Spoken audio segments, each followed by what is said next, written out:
If we get the blinders off our eyes and realize what's out there, and realize that it is not getting better from day to day, but it is getting worse from day to day, that there are people out there who are making hundreds of millions of dollars exploiting our children with their objectionable material on the internet. They are profiting from your children's ruination. You can't allow that to happen. Everybody knows the risks of the internet. Inappropriate information, misinformation, search engines that can find anything, can find instructions on how to build a bomb. Everything is out there. But it's not just inappropriate content, it's troubling content. There are examples of post-traumatic stress disorder related to pictures and things seen on the internet. I know of a young man who is in therapy for watching one of the beheading videos that took place in Baghdad. These are very serious things. It's not just, I'm going to do a search and I'll come up with something. Everything is out there. Everything.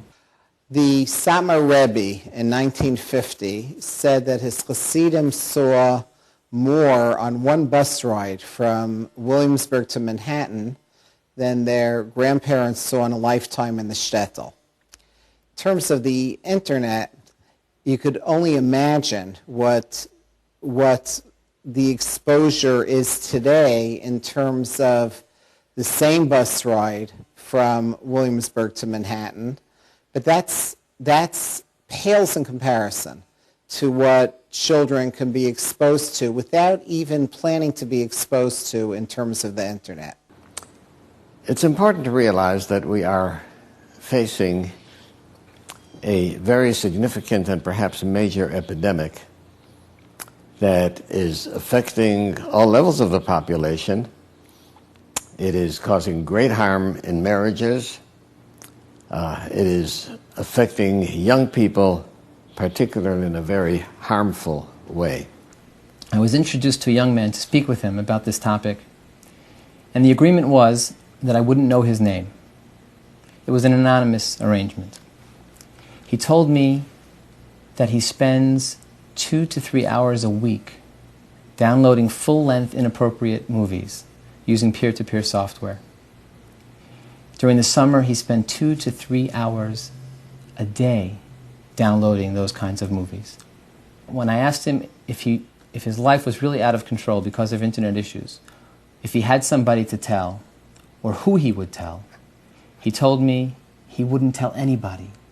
The vast majority of time, children who have internet incorporated into their lives are generally not looking to come upon inappropriate material.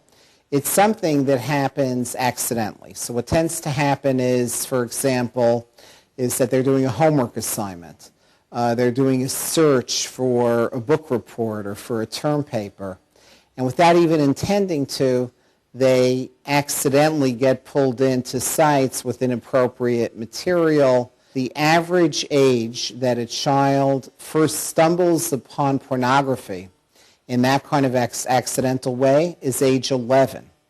It's something that they just come upon totally without even trying to, on average, by age 11. Perhaps more alarming is the fact that the newer research is showing that 1 out of 4 children reports being significantly distressed by material that they accidentally come upon when exploring the internet in a variety of ways.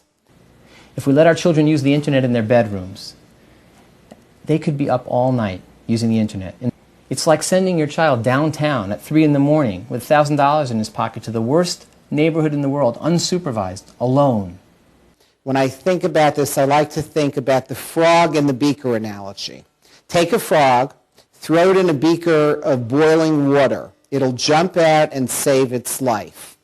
Take the same frog, throw it in a beaker of water that's normal temperature, but over a low simmering fire that goes up a degree at a time, it'll boil to death because it won't realize that it's in mortal danger. That's what I think is happening with some of our children. Little by little, they're getting seduced into accidentally coming upon inappropriate material.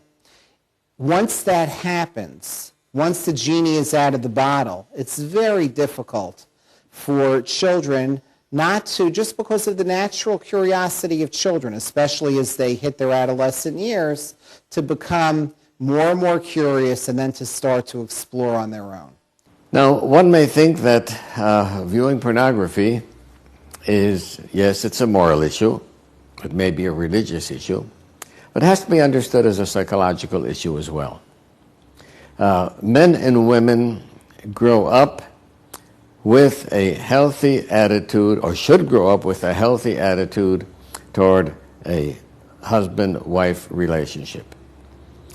There are countless cases of where terrible distortions have occurred, and this can cause a ripple effect through the marriage and the family.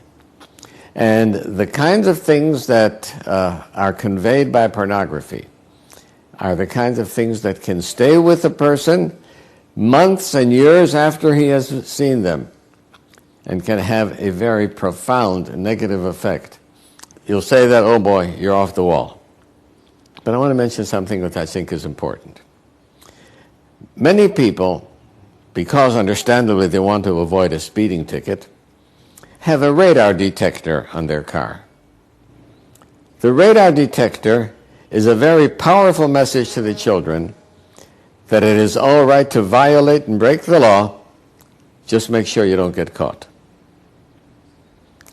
And it's a bad message, and we have to teach children respect for the law without the fear of being caught. And that applies to everything, as well as to pornography. What's the bottom line take-home message? The bottom line take-home message is that A, children are very likely to come across inappropriate material on the internet, even if they don't intend to. B, they are very likely to be living in homes where parents think they're getting guidance, think that there's a clear set of rules, but in fact, an awful lot is happening without parents quite knowing what is happening. Take these words to heart seriously.